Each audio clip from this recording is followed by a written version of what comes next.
Well, first of all, thank you guys for coming this, I was supposed to say afternoon. Yeah, we are afternoon. So it turns out this room has been double booked, so I'm going to abbreviate my comments just a little bit so we can work through some of these slides effectively. I'm Glenn Cummins. I'm from the College of Media and Communication. I want to make sure I acknowledge all the people whose hard work is being presented here today. Two of whom are in the room now. We have Matt Van Dyke and Nicole Lee in the back of the room, two of our talented PhD students. And also one of the projects that I'm talking about today is also the result of a collaboration with Jamie Herring, who is president of a group called Habitat 7. And specifically, we're going to spend a lot of time talking about a website that they have created, which is a data visualization of some climate change data. So you guys are probably familiar with, again, the struggles of effectively communicating climate change. There are a lot of pitfalls associated with letting people know about the realities of climate change. One recurrent problem is that frequently we're talking about climate change that is temporally distant, it's removed from the present day. It's also geographically distant from where we are. So again, it's not something that is geographically proximal to us. It's not something that matters to us because it's, again, removed from our current situation.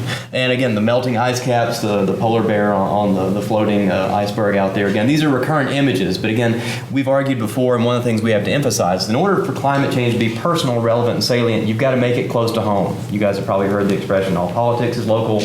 All climate change needs to be local in order for people to make it something that they can relate to and that's relevant to them.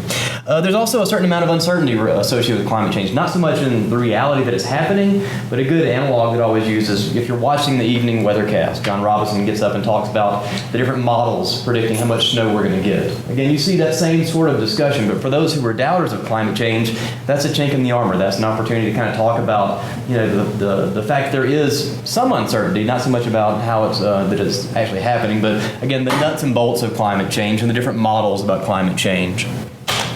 Other issues specifically with communicating climate change, if you're an actual climate scientist, you know that frequently we're talking about very large data sets that are not easily translatable for the general audience to consume. Again, as data sets that are meant for other scientists to consume. And so simply making those available, but also translating those for public consumption is also a really big challenge. And specifically, one of the things that we think about over media and communication is the audience. And one of the myths that we always try to dispel, not just about climate change, but about message strategy in general, is that very rarely is there a very large homogeneous population you're trying to reach to. Populations, audiences that you want to reach are heterogeneous. There's a lot of diversity, and what may work for one audience may not work for another audience. So coming up with a simple message strategy, this is the message you should use, that's a real challenge when you take into account that diversity of audiences. Other issues such as low literacy is an issue not just with climate change, but also health communication. Again, the fact that a lot of people aren't great with math, aren't great at numbers, is something that has to be taken into account. And the fact that people are cognitive misers. Again, we selectively elaborate on pieces of information that is relevant to us. We selectively choose to not elaborate on other pieces of information simply because we can't think about every message that we encounter through the mass media on a daily basis. So, again, that selectivity is something that we have to keep in mind. Having said all that, there are some best practices, some strategies that can be suggested for how to communicate climate change messages to the public.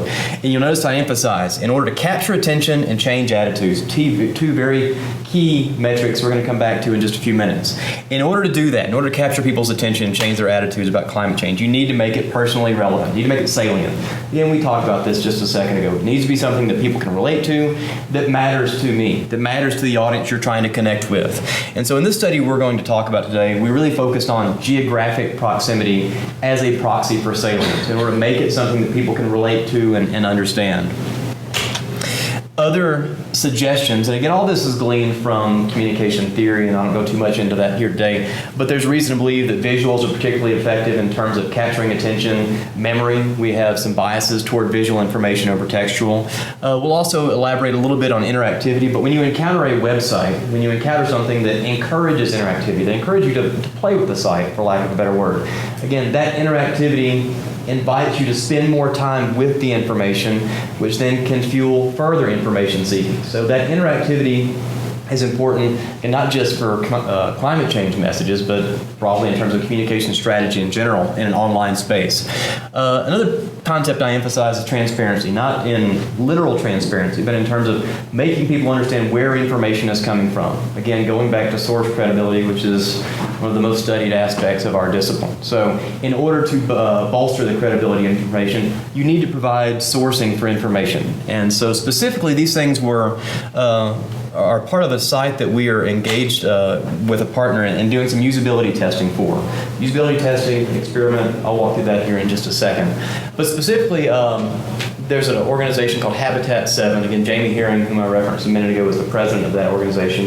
And their explicit charge is, or how they describe themselves rather, is they're an interactive design studio that works with governments, academia, nonprofits, and forward-thinking corporations, specifically to focus on broader impacts, engagement with the public, taking scientific findings, taking scientific information, translating it to the public, again, to strengthen, to make sure that the scientific findings you're coming up with reach a broader audience. So the specific site that they developed in partnership with NASA Ames Research Center is a site called climatedata.us. I invite all of you guys to write down that URL after today's session, go back to your office, spend some time playing with this site. It's a great interactive visualization of climate change projections, okay? To kind of show you what the site looks like, here's the landing page on the left. When you get to that landing page, it kind of describes the site, what it's about. You click the little button there that says Get Started. It takes you to this interactive map. What this interactive map does, again, it lets you project either in terms of temperature projections or rainfall projections from present day up to 29. Again, these are based on actual climate projections. Again, the science behind this is part of what it makes this really special. It talks about how they downscale this data, which originally was 17 terabytes of data. They downscale it for public consumption. So, again, to tell you a little bit about the functionality, this is projected temperatures from 2010. Use this little slider to fast forward or project into the future, temperature projections. Here you see a low emissions scenario versus a high emissions scenario. So it kind of shows you like, hey, what will the future be like in these two different scenarios? There's some other things you can change about it. You can toggle through the different seasons of the year. You can also look at precipitation data, which is not something we're going to talk about here today. We're going to focus strictly on the temperature data. But to talk a little bit about the functionality of the site, again, it's highly interactive. People like to sit down, and once you get on there, you find yourself playing with it. There's also a search function in that site where you can type in specific cities. It immediately focuses on that city. So again, that interactive functionality is important.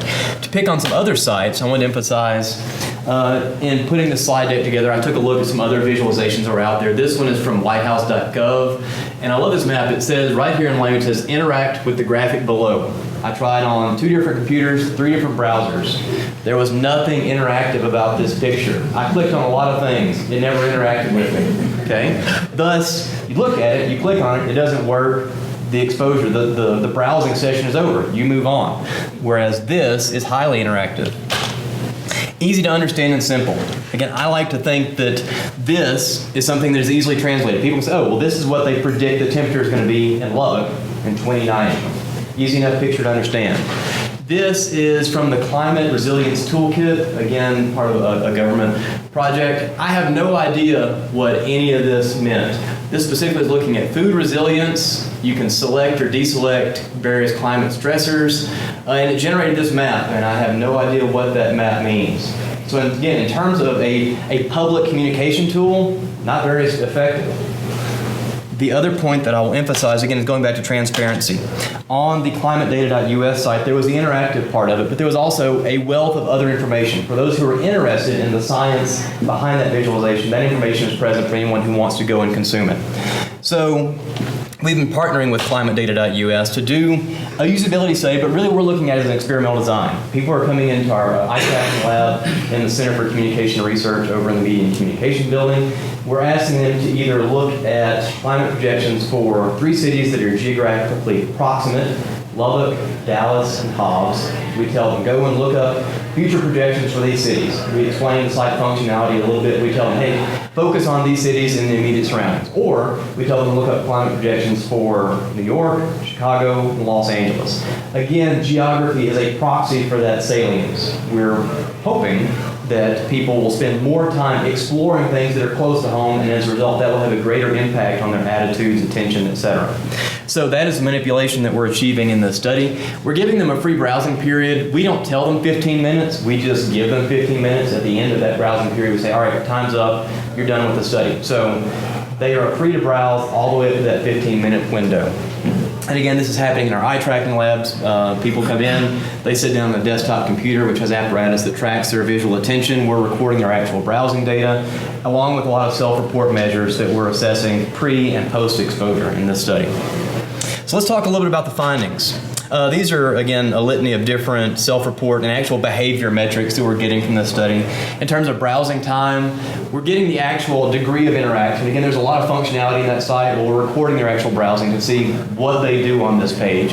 But then we can also determine how much information seeking are they engaging in. We're not telling people to read all this extra information on the site, but they're free to within that 15-minute period if they want to. And there are a host of other self-report measures we're assessing: concern for climate change, attitude toward the reality of climate change, perceived reality, perceived risk. Again, a host of different measures that we're assessing. Again, some of them are pre and post, some of them are simply post-exposure assessments. Again, these are preliminary results. I'll confess we're still in the data collection phase. Having said all that, we're getting some really remarkable findings from just this exposure in the laboratory. So in terms of attitude toward the reality of climate change, believing that climate change is a real thing, dramatic shift from a pre- to post-exposure measure. I think the effect size for this, I looked at it yesterday when we were putting this deck together, was about 0.56. So that's on a 0 to 1 scale, a remarkably strong effect size that we're observing from pre- to post-exposure.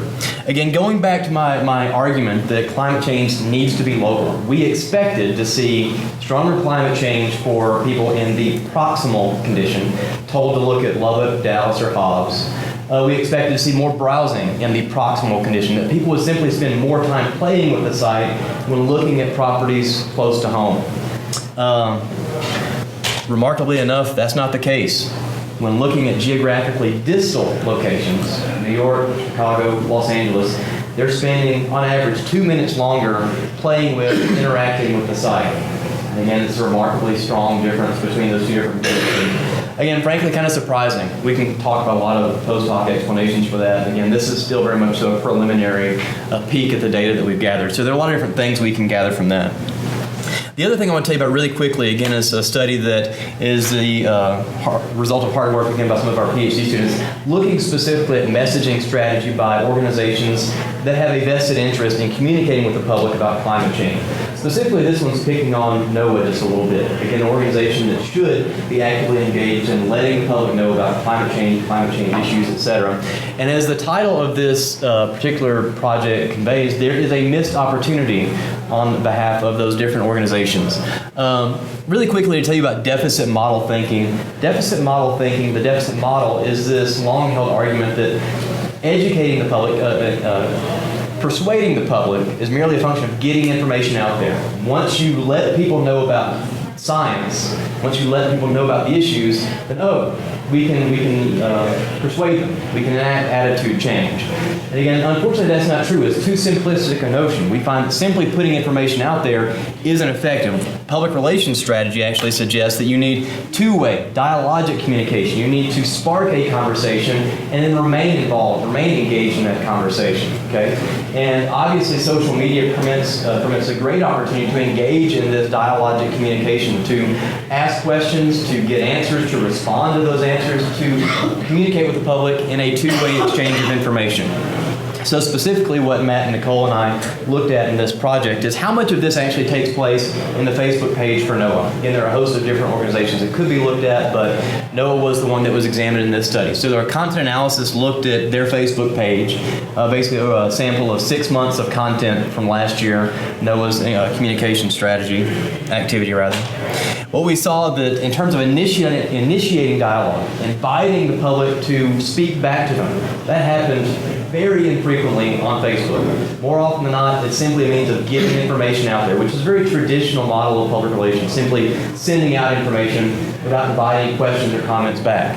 So we saw in only 2.3% of posts did they actually initiate this dialogue. We see that the public, in response, again, we didn't simply look at the posts, we looked at the comments that follow these posts. The public actually does try and reach out to Noah every now and then. 6% of the posts, they reached out to Noah and said, hey, tell me more about blank. Of those posts where that happened, Noah responded to only 10% of those open requests to, hey, tell me more about blank. So it happened, again, very infrequently.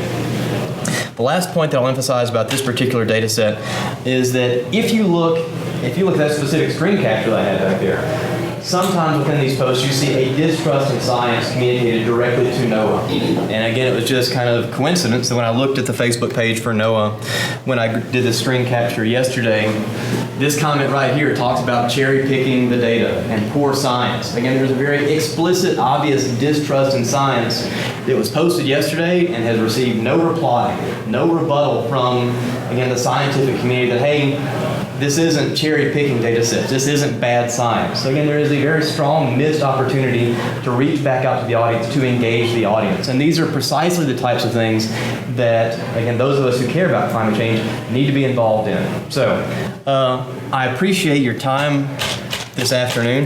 If you have questions or want to follow up, feel free to shoot me an email. Again, I'm very appreciative of the hard work of my collaborators that I've worked with on this project, and I appreciate their being here today also. Oh, last point that I'll point out. Jamie Herring with Habitat 7 that I mentioned a few minutes ago is very tentative, but right now we're planning on having him on campus next week to meet with us and specifically talk about this project. But if you'd be interested in meeting with Jamie, learning more about his organization, I'd be happy to try and facilitate that if possible. So.